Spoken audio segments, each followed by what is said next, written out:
Alors, je commence avec quoi? Parlez-nous de l'actualité. L'actualité, en ce Ouais. moment, elle est un petit peu précipitée pour moi, parce que je me suis vu convoqué par un juge, avec, à ma surprise, j'ai appris qu'il y avait eu 2 ans d'enquête sur mon dos. 2 ans d'enquête, faut le faire. Des milliers de dossiers, des saisies. Alors, j'avais une perquisition chez moi qui était pas mal, avec 80 policiers, donc j'aurais pu m'appeler Al Capone, peut-être, je ne sais pas s'il y aurait eu autant de monde, mais j'ai vu quelque chose de fantastique et je suis en plein désarroi, parce que comment des gens peuvent utiliser autant de services de l'État sans poser de questions, en faisant des enquêtes externes, en faisant des saisies.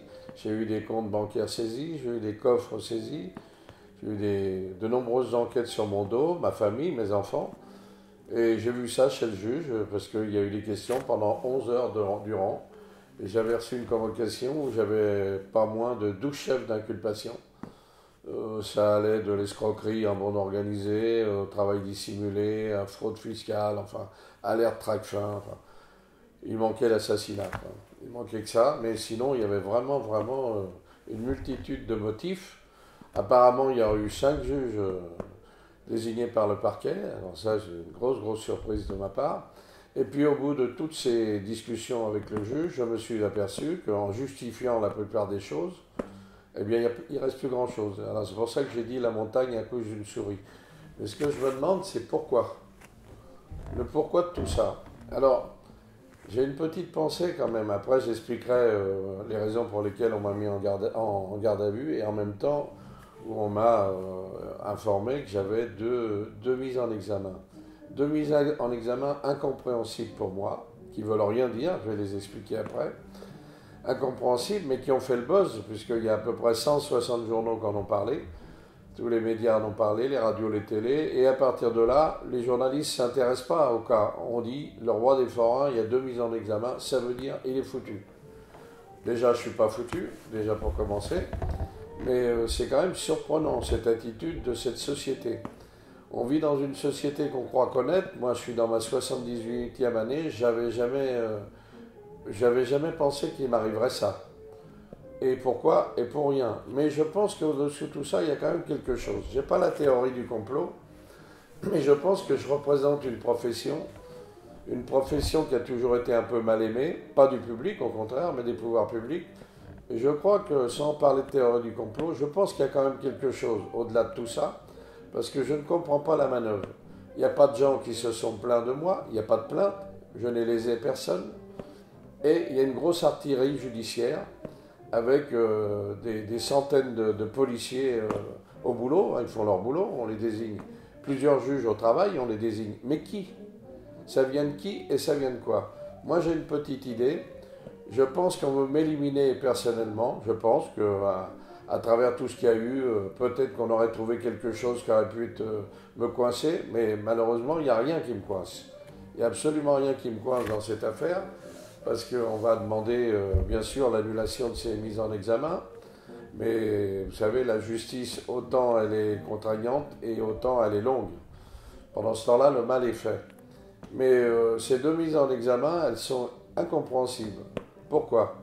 Parce que moi, depuis 60 ans que je fais ce métier de forain, j'ai toujours eu des autorisations des maires. On demande l'autorisation, on propose un manège, on propose une attraction, le maire ou la maire vous autorise, point c'est tout. C'est la loi qui le fait et c'est fait comme ça. Et là, j'ai une autorisation qui a été donnée par la maire de Paris en mi-2015, mi-2016, et apparemment, elle m'aurait fait une faveur. Alors, je ne sais pas laquelle, puisque le loyer a été doublé sur les habitudes, c'est-à-dire beaucoup plus cher. C'est la seule faveur que j'ai eue.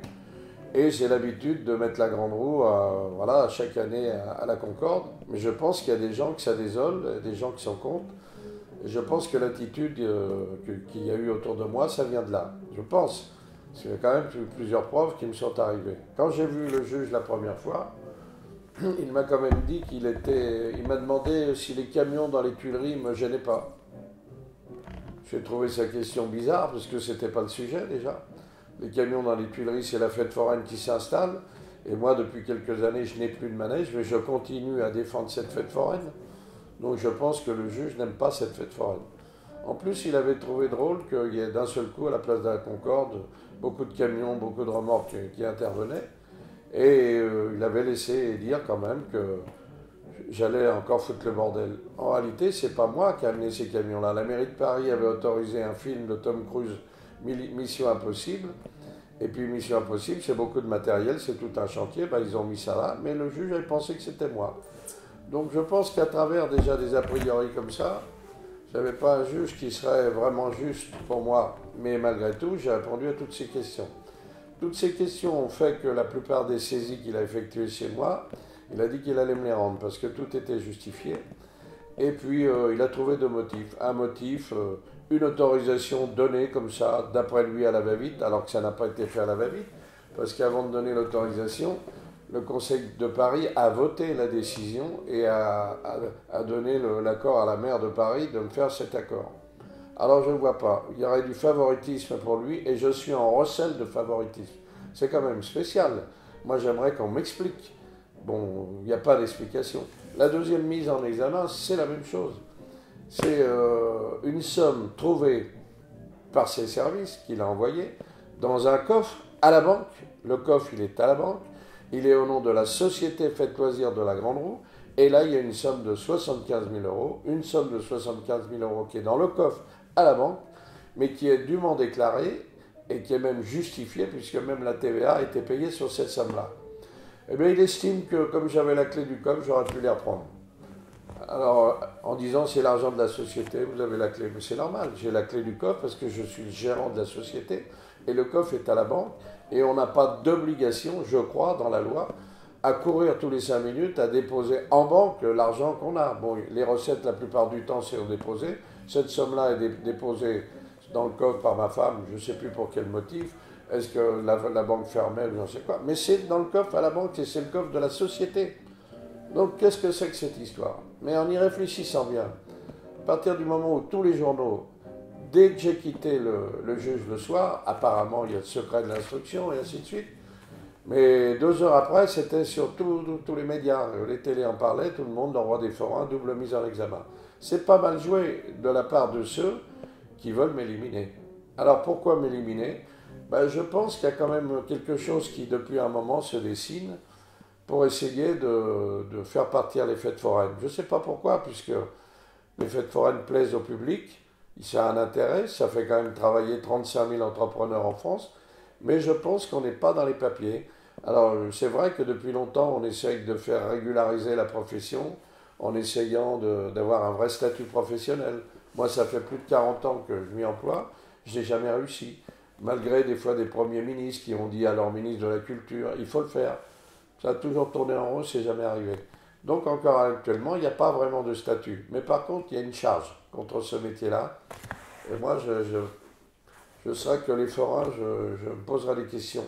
Là, la foire du trône, elle en a pris une bonne couche cette année. C'est 30% de moins que d'habitude. La ville de Paris a supprimé toutes les places de parking pour les visiteurs autour de la foire cette année. Toutes les places.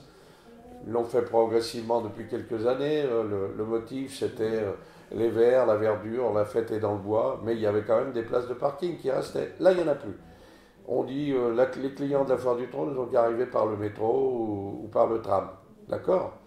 Mais ceux qui sont un peu plus loin et qui sont de banlieue et qui venaient en voiture et qui venaient dîner le soir, c'est une clientèle qu'on a perdue. Alors je crois que ça aussi, c'est une charge. Il y a des petites choses comme ça qui font que on s'aperçoit qu'il n'y a pas une grande volonté des pouvoirs publics pour défendre ce métier. Et puis la charge que j'ai prise moi depuis 2 ans, parce que j'ai quand même découvert qu'on m'avait mis sur écoute depuis de nombreux mois.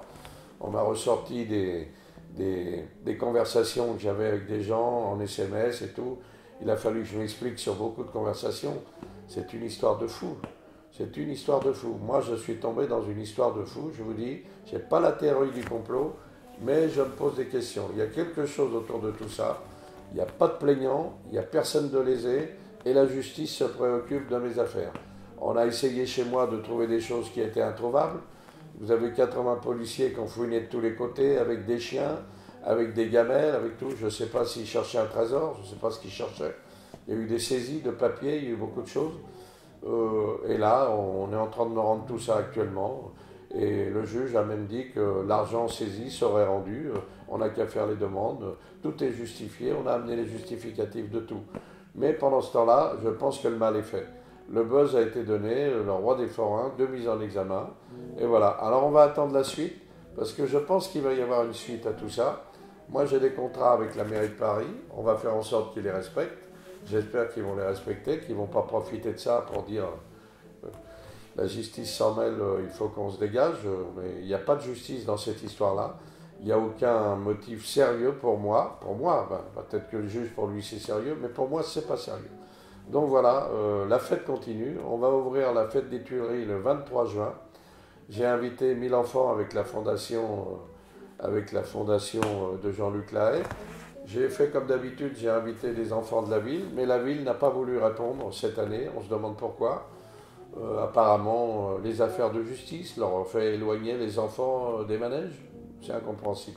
J'ai quand même trouvé une association indépendante qui est autour de la ville de Paris, qui amènera des enfants de Paris qui viendront s'amuser à la fête foraine. C'est une habitude qu'on a depuis longtemps. Et pendant la fête foraine, on aura un grand festival de jazz manouche qu'on organise toujours. Et puis une belle invitation aux enfants du Secours populaire qu'on fait chaque année avec les copains du monde. Ça, c'est des choses qu'on va continuer. La fête foraine va continuer.